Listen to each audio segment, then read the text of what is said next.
As you know, I'm a sucker for Sharps, and I decided to bid on this non-working MD-DS8 and won it for 280 yen. This was their first 1-bit digital amp in a portable MD player and included Dolby headphone settings also. It's in great shape overall and was complete with dock, remote, and charger. The Achilles heel for most of these is the end tab on the battery door. It's broken here also. Small ding on the rear also. The tab is supposed to keep the door firmly closed for the battery to make contact. Original Sharp gumstick is in there too.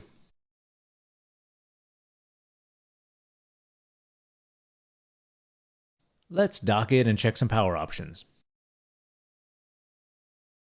Here, I'm using a 5-volt USB cable since that's what many Sharps use. No lights, nothing yet. Contacts look okay.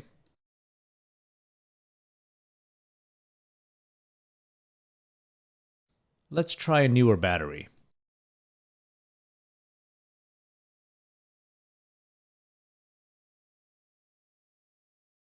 Still nothing.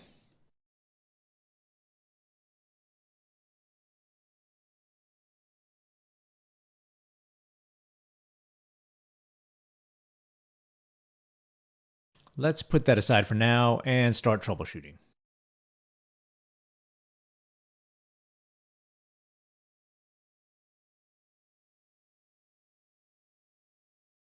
It's not terrible in there, not much corrosion either.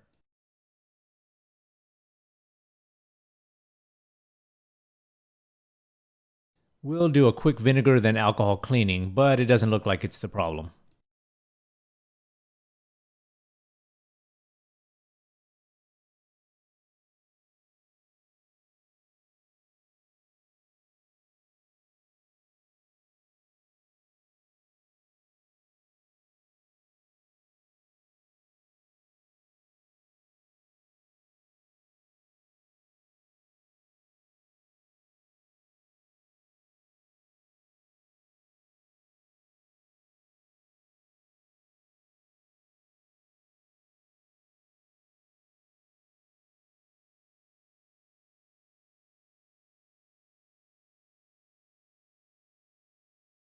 Still no go. We should see that Delta logo light up.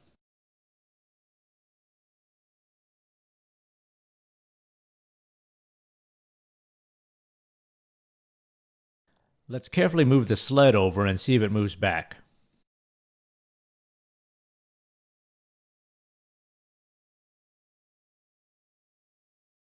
Nope, still dead. Let's try an external battery. I had it on my lovely Sharp MD-DS8. This is a USB-C rechargeable version you can get from MD Gadgetry.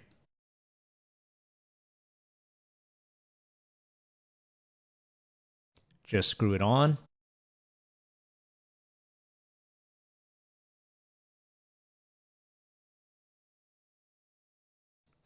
Still nothing.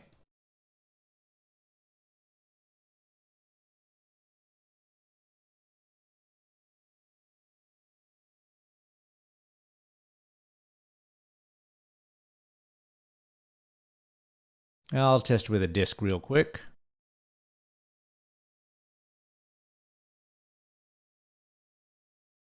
Alright, no luck. Time to stop messing around. Let's open it up.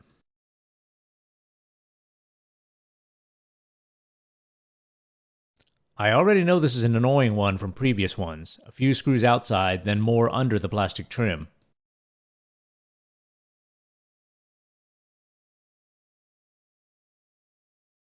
Just 3 visible screws on the bottom case edge.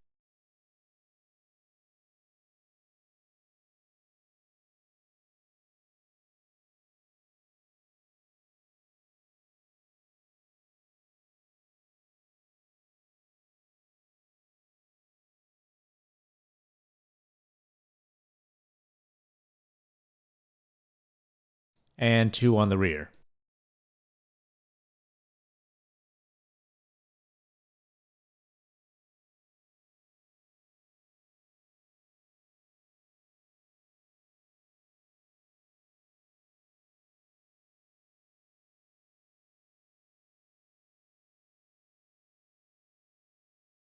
We'll need to get this door off also, just a small tab at the end.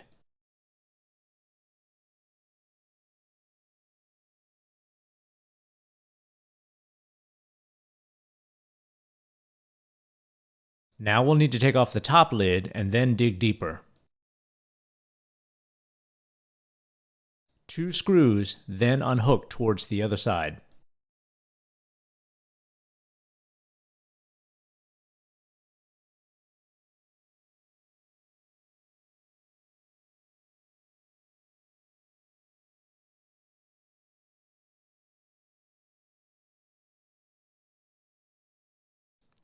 Sorry, I had to change bits.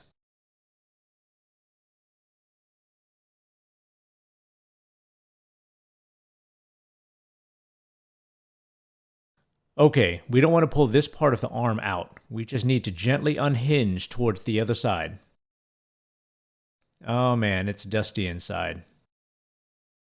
There's a tiny hook holding the door on. Be gentle. Note the flex cable as well. It's for the logo's light.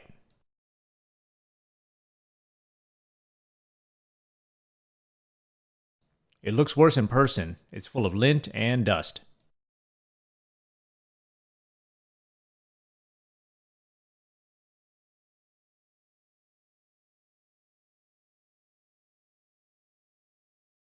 A lot of cleaning is about to happen, but I've sped it up.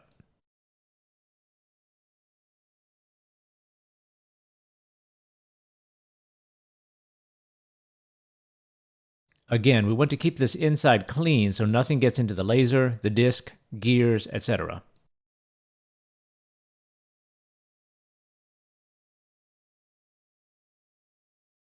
I'm just using isopropyl alcohol on these swabs so the dust will stick to it.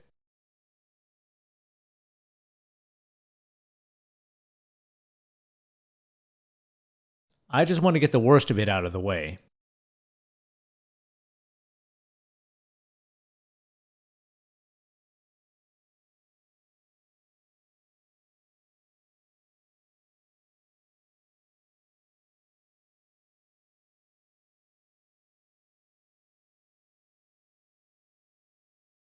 Let's get this MD tray out of the way. A gentle squeeze will get it off the 2 pegs.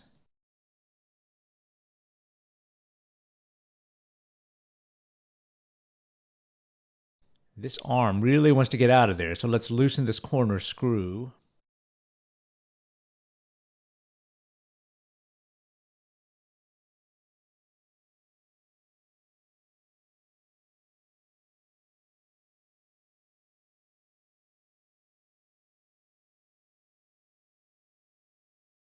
And since it's still stuck, there has to be one more under this red trim.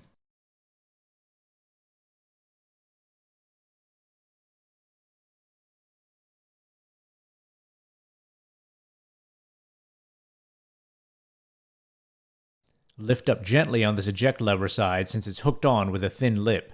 Then we'll slide it off on the other side where some pegs are hooked in.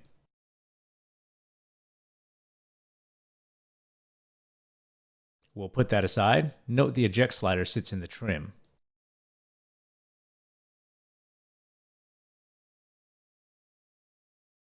And there's that last screw.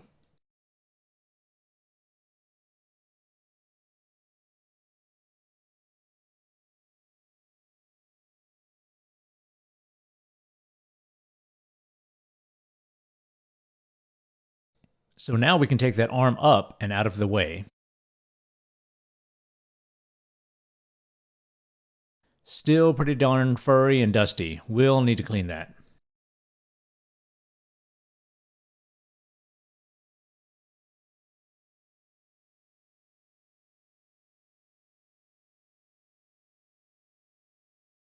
Be super careful around the laser lens. There are very fine wires next to it.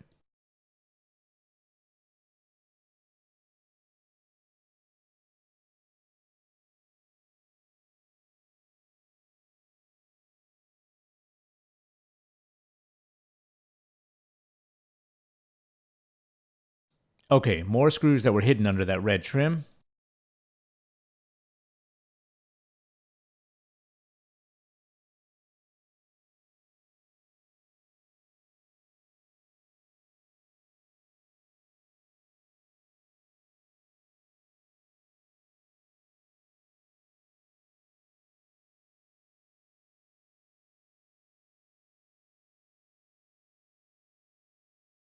Let's see if we can finally remove the guts.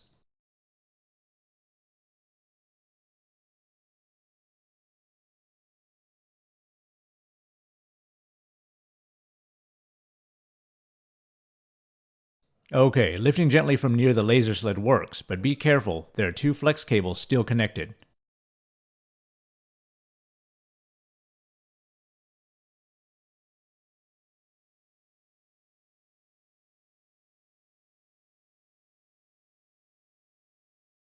Let's start with that short one by my right hand's middle finger.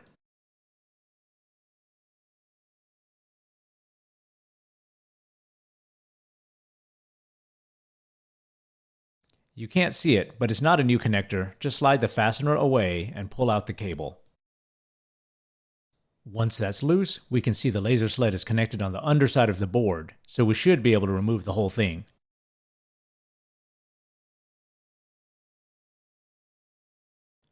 Pulling from the rear, away from the headphone jack, which is recessed, works.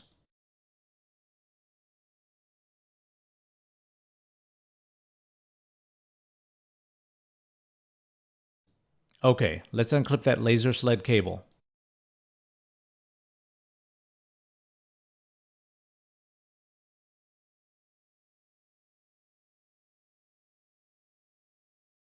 We'll want to clean and lube the gears and stuff, but we'll put that aside for now. Let's check out the battery door.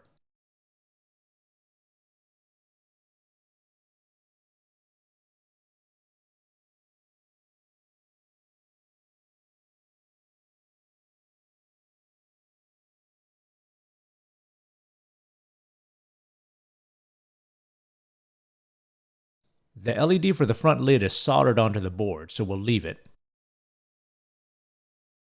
Okay, here's something. You can see that little arm sticking out under the battery door contact.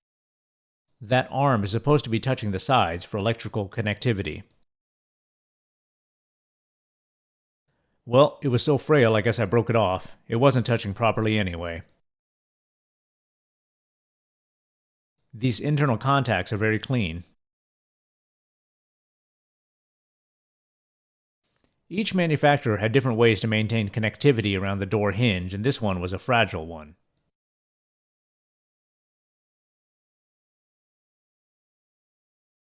I've got an idea, but let's clean and lube what we can first.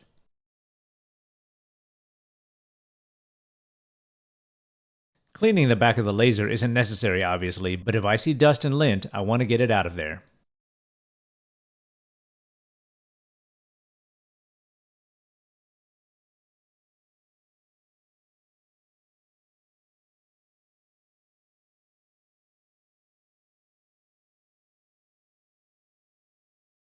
A lot of picking here, so I'm speeding this up 4x.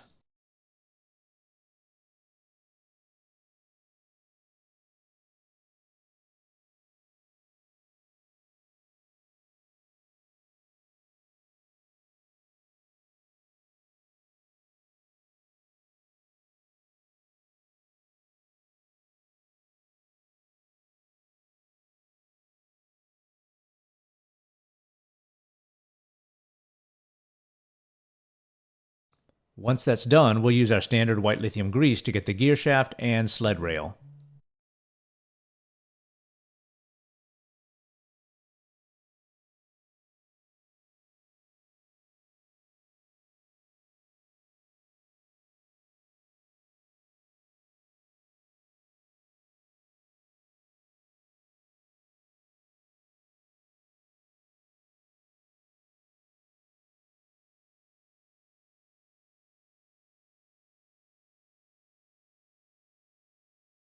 I suppose this won't hurt either.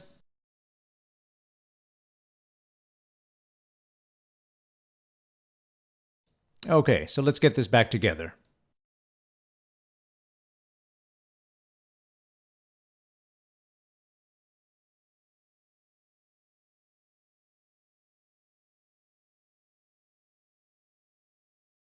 We'll line up the buttons and probably face this side downward so gravity can help keep it in place.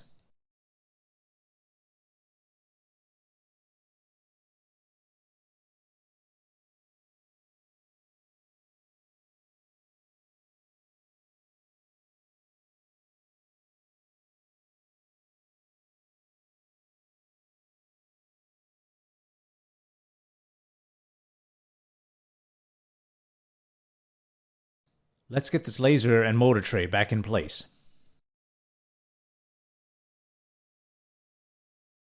I'll let the sled's flex cable drop down underneath since there's room to work, then I'll get that short one.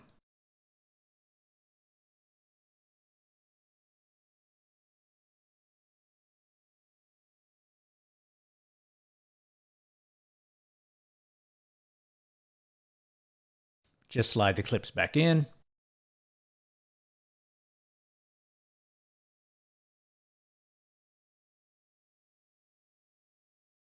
This may be a bit tricky since there's not much room, but you can kind of just hook it into the jack, then reach in with tweezers to push it in.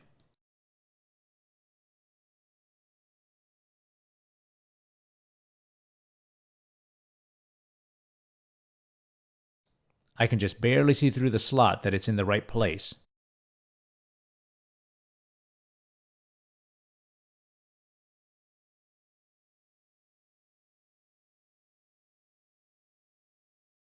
Pushing it in to confirm.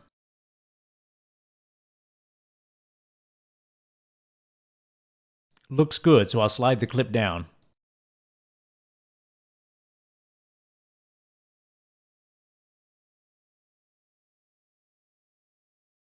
Now to just tuck this metal section in under the two tabs by the battery area.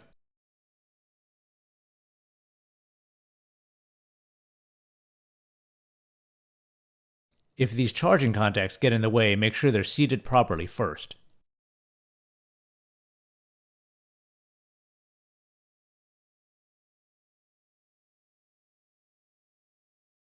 Okay, now let's insert the whole unit in towards the buttons.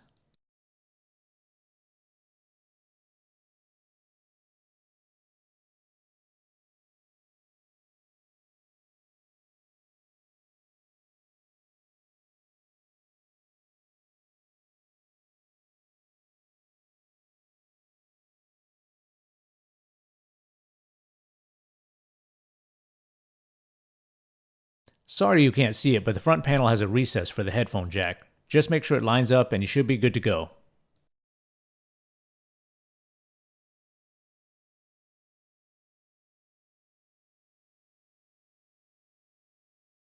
Just looking at the buttons to make sure everything's seated properly.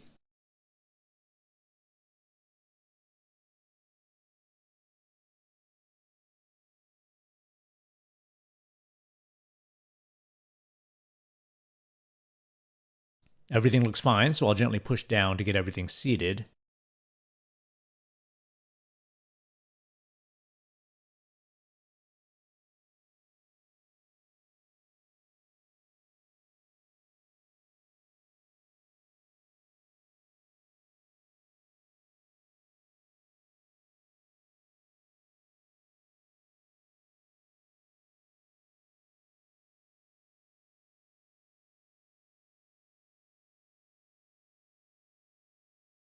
Buttons are lined up, so let's screw them in before something happens.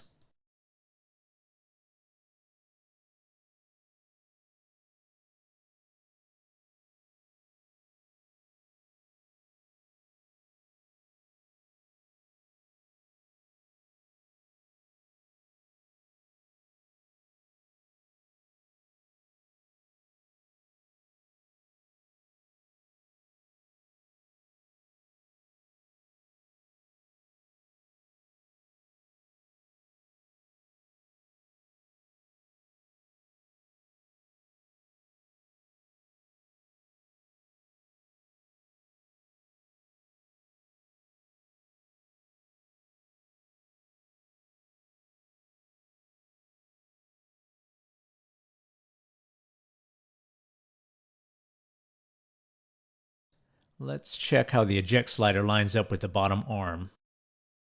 It just slots in from the top, so we can install the arm first.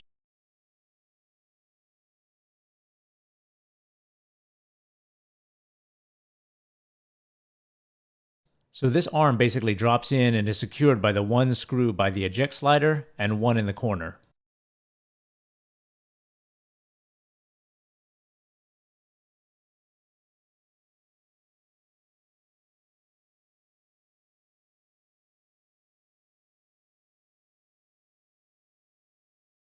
Here's the one screw between the headphones and eject slider.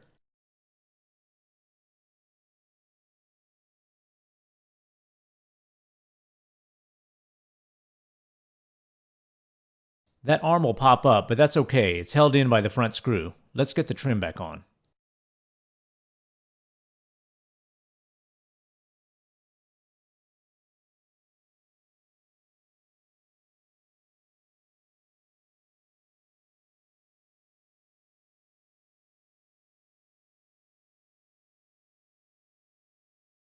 This trim will sit in those small square holes, then slide backward to lock it in place.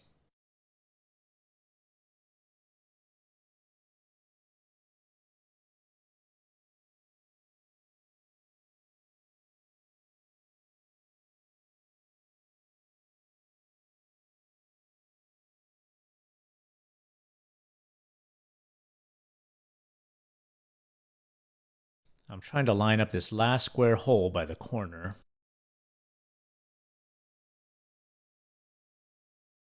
Once that's in, hold it down and try to align the lip on the front edge that hooks into the top of the MD tray area.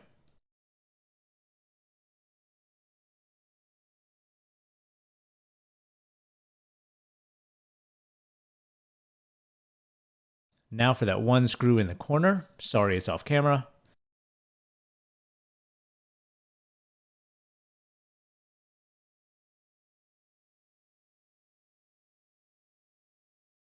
Once that's done, let's squeeze the MD tray back onto those two rear pegs.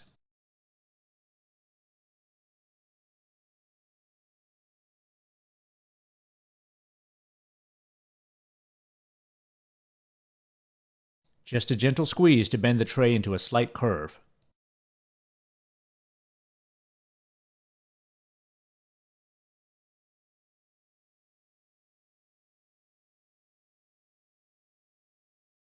Once that's in, we'll need to hook the lid back into the MD tray. There's a tiny tab. Once it's in, we'll close it like a book.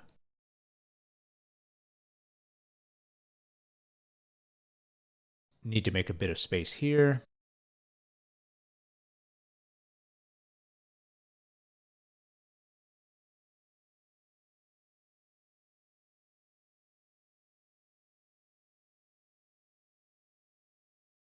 Okay, just two screws here.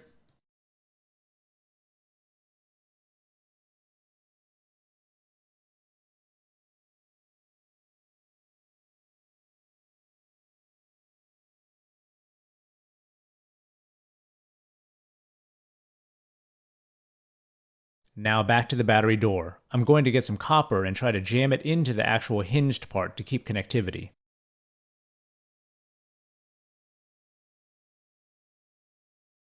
Basically right there, you can see a top roof of copper, and I'm going to fill it with copper so it makes contact even as it closes.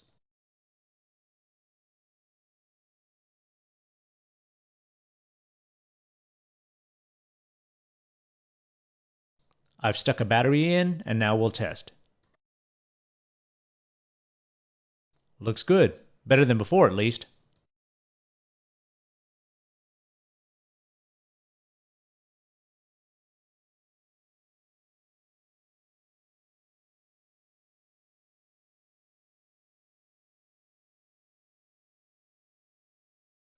Let's try a disc now that we have power.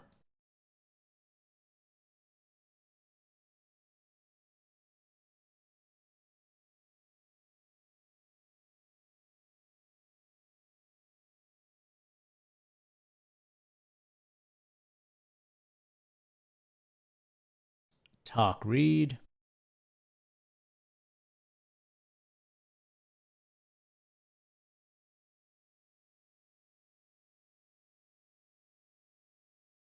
And we're good. It's working.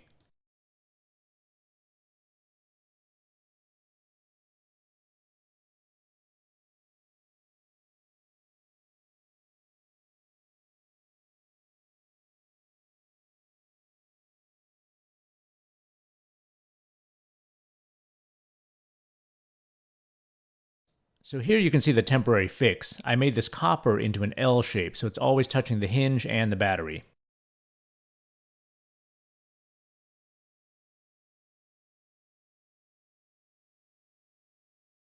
Let's close this up and then we'll fix it properly.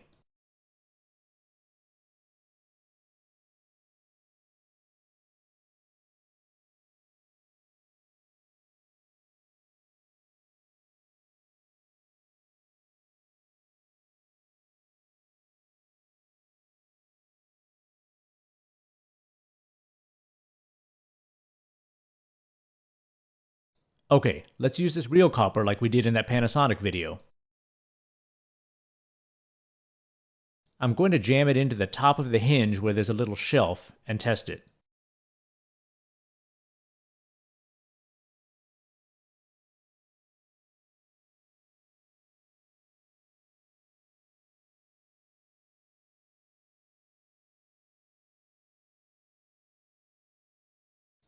Okay, looks good, but we don't want that copper tongue in the way all the time.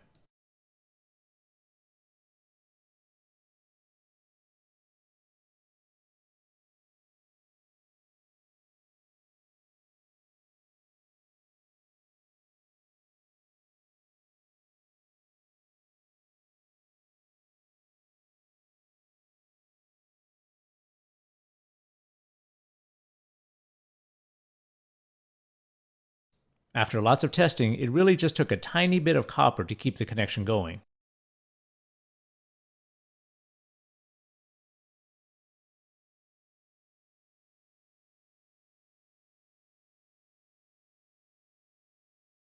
I left the copper wedged into that top shelf, and then I cut it and curled it down into the hinge like these picks. Now it's constantly touching and didn't require any extra soldering or replacing of the door hinge. I'm happy with another great Sharp MD-DS8 for just 280 yen. I do need to fix that cracked battery door end though. That was definitely a design weakness on these Sharp portables. As always, thanks for watching.